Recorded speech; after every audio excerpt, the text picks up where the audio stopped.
आखिर ये जो तहसील में बैठे हैं एक दिन सड़कों पे बैठेंगे ना। जो हमारे बाजपुर के लोग हैं ये बड़े भोले लोग हैं। मैं किसी पार्टी विशेष को नहीं कह रहा हूं, मैं बीजेपी कांग्रेस सबको कह रहा हूं। जो भी नेता हमारा हिमायती होता, अगर वो सत्ताधारी दल का होता तो अपने मुख्यमंत्री के दरवाजे पे बैठा होता कि साहब किसानों का मसला हल करो। अगर विपक्ष का बंदा हिमायती होता तो गेट पे बैठा होता जाके साहब हल करो। अपने बेटों का, अपने बच्चों का गला घोट करके आपको जिताया और आप नहीं बैठोगे दरवाजे पे तो कौन बैठेगा भाई। अब इसको मैं अगर ये बात कहता हूं तो कहते हैं यार तुम जसपाल आर्य के विरोधी हो। मैं तो इसको दिखावा ही कहता हूं भाई, ये दिखावा नहीं है तो और क्या। मैं कह रहा हूं आप बैठे साहब जी, मैं बैठ गया जी गेट पे, हमें ये तो बताओ आप बैठ गए, उठे किस आश्वासन पे।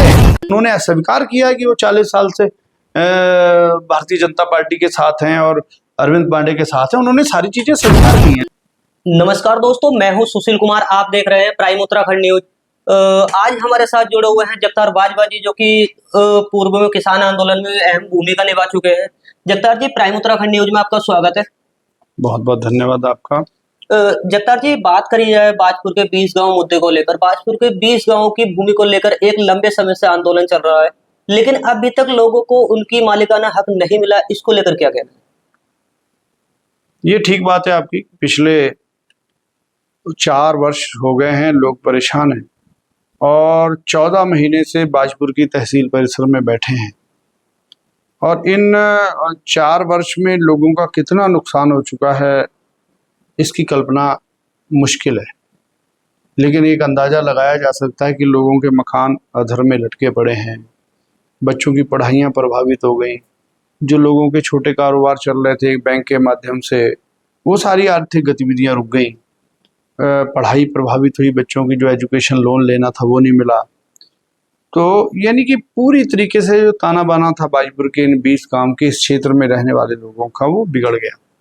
और इवन बहुत से लोग तो जो हैं वो भुखमरी के कगार पर हैं, ये कहो आत्महत्या की स्थिति में पहुंच गए हैं।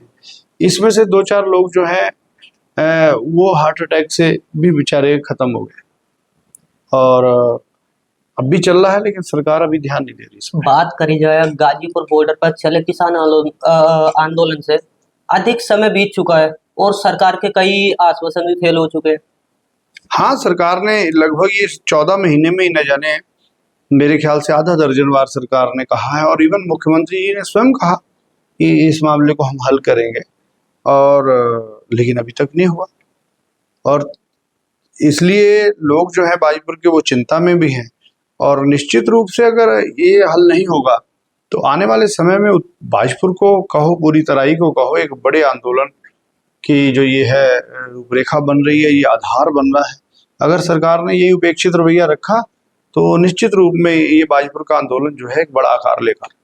माना जाए कि आंदोलन को उग्र आंदोलन बनाया जाएगा। देखिए, किसी चीज को बनाया नहीं जाता, आंदोलन बनाए नहीं जाते, आंदोलन अपने आप बनते हैं। जो 14 महीने से यहाँ बैठे हैं तहसील में, कितने दिन बैठेंगे? और आपने चलो फिर कह दिया कि साहब बातचीत चल रही है और इंतजार कर लेंगे आपका 1 महीना और 1 महीना कर लेंगे। आखिर ये जो तहसील में बैठे हैं एक दिन सड़कों पे बैठेंगे ना, कहाँ बैठेंगे वो? तो आंदोलन अपने आप ही आगे बढ़ जाता है, आंदोलन को आगे बढ़ाया नहीं जाता है। जो जनता के जनहित के आंदोलन होते हैं उनके पीछे दिमाग नहीं लगता, उनके पीछे परिस्थितियां होती हैं और आंदोलन अपने आप को आगे बढ़ाते हैं। और निश्चित रूप से बाजपुर का भूमि बचाओ आंदोलन, अब अगर सरकार ने यही रवैया रखा तो बाजपुर की तहसील परिसर से बाहर निकलेगा, देखना, और बाहर निकलेगा सड़कों पर आएगा। बात करी जाए आगामी निकाय और पंचायत चुनाव को लेकर 20 गांव के लोगों की क्या रणनीति रहेगी? देखो, जो हमारे बाजपुर के लोग हैं ये बड़े भोले लोग हैं। ये तो मतलब वोट के देते समय बहुत ज्यादा सोचते नहीं है, लेकिन मुझे लगता है कि इस बार सोचेंगे, क्योंकि आप देख ही सकते हो कि 20 गांव के लोग प्रभावित हैं। लेकिन जो पार्टी इसके लिए जिम्मेदार है, जो पार्टियां, उनको कोई वोट के मामले में कोई नुकसान थोड़ी होता है, इसीलिए काम नहीं होता। कहीं ना कहीं माना जाए कि राजनीति का शिकार हो रहा है 20 गांव का भूमि बचाओ आंदोलन।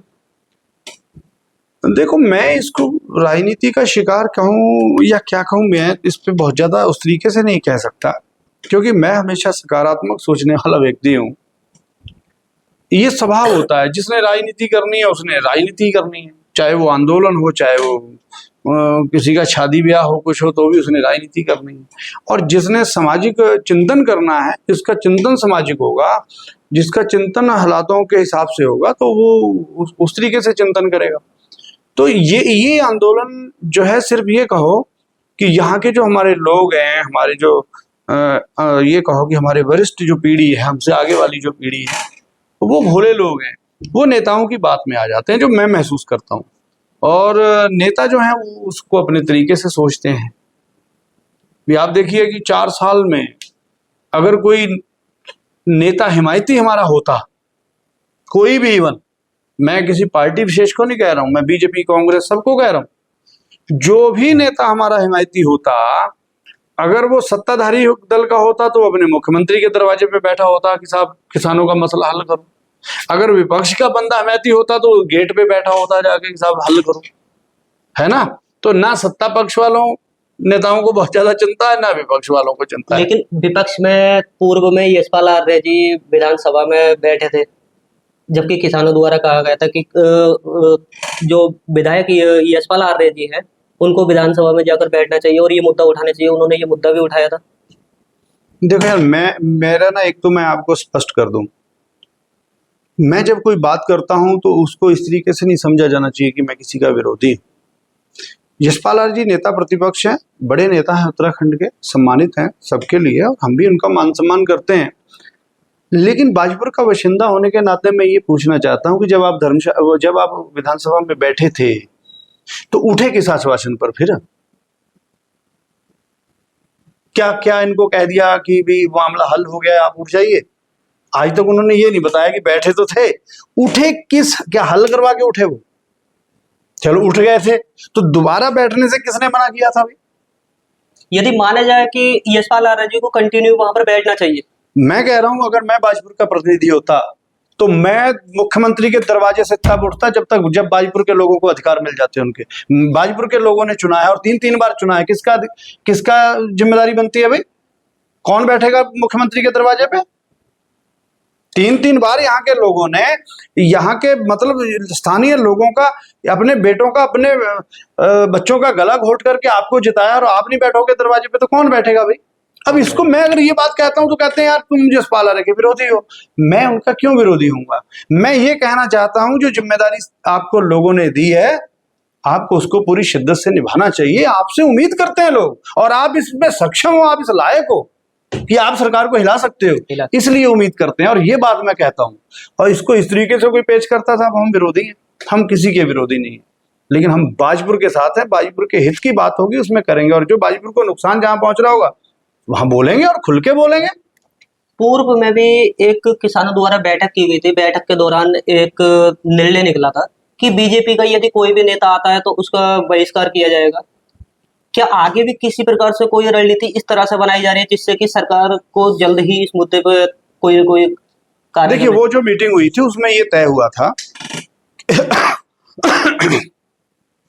कि अगर विपक्ष हमारे आंदोलन के पक्ष में देहरादून में या कहीं धरना प्रदर्शन नहीं करता है और धरना नहीं लगाता है तो विपक्ष का भी बहिष्कार किया जाएगा और सत्ता पक्ष का तो निश्चित किया जाएगा, क्योंकि 14 महीने से बैठे हैं। इसी बीच क्या हुआ है कि 2 घटनाक्रम हुए। विपक्ष ने एक तख्ती लेकर के विधानसभा में बैठ लिए और एक तख्ती लेके साहब अपना डीएम ऑफिस में बैठ लिए। तो वो तो कह रहे हैं साहब हमने अपनी जिम्मेदारी निभा दी, है ना। और मेरी ये इसी बात की मेरा विरोधाभास रहता है कि यार सिर्फ एक तख्ती दिखाने से क्या आपकी जिम्मेदारी पूरी हो जाती है भाई? लेकिन मैंने जैसे कहा कि हमारे से जो आगे वाली पीढ़ी है भोली है कहीं ना कहीं, और वो कह देते हैं साहब हाँ उन्होंने कर दिया, माना जाके दिखावा। बिल्कुल मैं तो इसको दिखावा ही कहता हूँ भाई, ये दिखावा नहीं है तो और क्या। मैं कह रहा हूँ आप बैठे साहब जी, मैं बैठ गया जी गेट पे, हमें ये तो बताओ आप बैठ गए, उठे किस आश्वासन पे? आपको क्या कहा, आपने क्या बताया, क्या कहा उन्होंने कि अब 2 महीने में कर देंगे, 1 महीने में कर देंगे? जो आदमी, मैं कह रहा हूं अब आज हम धरने पे बैठे हैं, अगर हम कल ये परना लेके उठ के चले जाएं तो हमें लोगों को बताएंगे तो सही हम इस आश्वासन पे उठे हैं। अगर हम ऐसे ही उठ जाते हैं तो इसका मतलब हम इस धरने के प्रति वफादार नहीं है, इसका मतलब हम फॉर्मेलिटी कर रहे हैं। तो ये मेरा कहना है और यही सत्ताधारियों से कहना है बात करी जाए, अभी एक मुद्दा चल रहा है जो 60 लाख विदेश का है।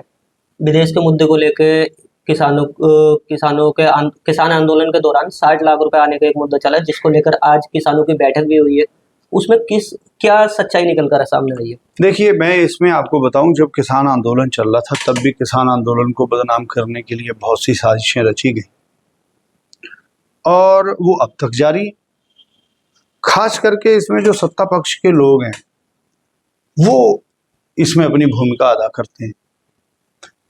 ये आंदोलन चल रहा है, मैं गारंटी से कहता हूँ, बाजपुर का 13 महीने से ज़्यादा आंदोलन इसको हो गया और 13 महीने 13 दिन वहाँ आंदोलन लड़ा गया है और बाजपुर के बहुत से जुझारू लोग उस आंदोलन में शामिल थे।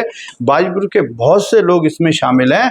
कोई 1 रुपए का दुरुपयोग या किसी से इस तरीके से पैसा आने का साबित कर दे, इसकी जिम्मेदारी हम लेते हैं कि अगर कोई आंदोलन से जुड़े हुए व्यक्ति के पास ना कहीं से पैसा आया, ना कहीं आंदोलन में लगा, ना कहीं किसी राजनीतिक आदमी को गया। लेकिन यहाँ बाजपुर का सिनेरियो ये है कि जिसका किसी तरीके से बस नहीं चलता तो वो किसी ना किसी तरीके से इन्वॉल्व करके, अब आज बैठक हुई थी गुरुद्वारा में, तो वो जो व्यक्ति जिस पर आरोप लग रहे थे वो किसान आंदोलन से जुड़ा हुआ तो नहीं था। अब जिन्होंने उसके खाते में पैसे भेजे होंगे उनका जो कहना था, आप भी वहां थे, आज वहां उपस्थित थे, उनका कहना ये था कि वो जो पैसे वहां से जिसने भी खाते में भेजे, तो हमें वो आदमी जिस तरीके से हमें ऑपरेट करेगा कि ये पैसे उसको देने हैं तो उसी को दिए जाएंगे। तो उन्होंने उस समय जिन लोगों को वहां से डायरेक्शन उनको मिली कि ये पैसे इसे देने तो उन्होंने दिए। बाकी जो पैसे बचे थे वो उसके खाते में थे। आज उन्होंने वो सबके सामने ये रख दिया कि वो पैसे खाते में है। वो उन्होंने किसान के हमारे जो वरिष्ठ यहाँ नेतृत्व करते हैं पड्डा साहब की उपस्थिति में, दलजीत सिंह रंधावा की उपस्थिति में, उन्होंने उसको साबित कर दिया कि कोई भी पैसा ना तो कहीं किसान आंदोलन में दुरुपयोग हुआ है, ना कहीं राजनीतिक दुरुपयोग हुआ है। तो ये तो आज स्पष्ट हो गया है। कुल मिला के बात करिए, 60 लाख का मामला आया था, क्या ये 60 लाख का नहीं? आपके सामने उसके खातों की स्टेटमेंट चेक की गई आज। 34 लाख 80 हजार रुपए की ट्रांजैक्शन उसमें, जो बिल्कुल उनके जितने खाते थे उनकी वो चेक की है। जो हमारे वरिष्ठ लोग थे उन्होंने की, हालांकि मैं उसमें इन्वॉल्व नहीं था, उन्होंने चेक की और उन्होंने सबके सामने वो ट्रांजैक्शन रखी है। जब खाते में आया ही 34-80 है तो उसको 60 लाख कोई कहे या क्या कहे, तो ये इस पे तो यार कुछ नहीं कहा जा सकता। ये तो जो देने वाले हैं पैसे, जिन्होंने दिए होंगे उनको, ठीक है नहीं, वो ही बता सकते हैं। लेकिन उनके जो खाते की ट्रांजैक्शन है उन्होंने बड़े पारदर्शी तरीके से आज सबके सामने, बाजपुर की संगत के सामने रखा है कि हमारे पास ये पैसा आया था और इस व्यक्ति ने हमें भेजा था, और उन्होंने उनका पैसा होने के नाते जैसा उन्होंने कहा वैसा वहां पैसा खर्च हुआ और जो पैसा बचा वो खाते में पड़ा है, उसका कोई दुरुपयोग नहीं हुआ। वो उन्होंने आज क्लियर किया। इसी बीच विधायक अरविंद पांडे जी का भी इसमें नाम आ रहा था कि कुछ पैसे उनके 2022 के चुनाव के दौरान खर्च किए गए थे। इसमें कितनी सच्चाई है?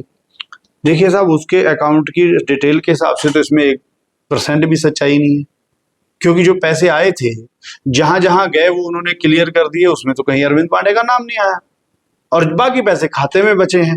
तो हम भी उनके खाते की डिटेल के हिसाब से तो कह सकते हैं कि इसमें ऐसा हमें तो कोई लगा नहीं, क्योंकि अब सबके सामने और जो लोगों ने उसको सारी जांच की है उन्होंने आज प्रेस के सामने ये सारी बातें बोली हैं।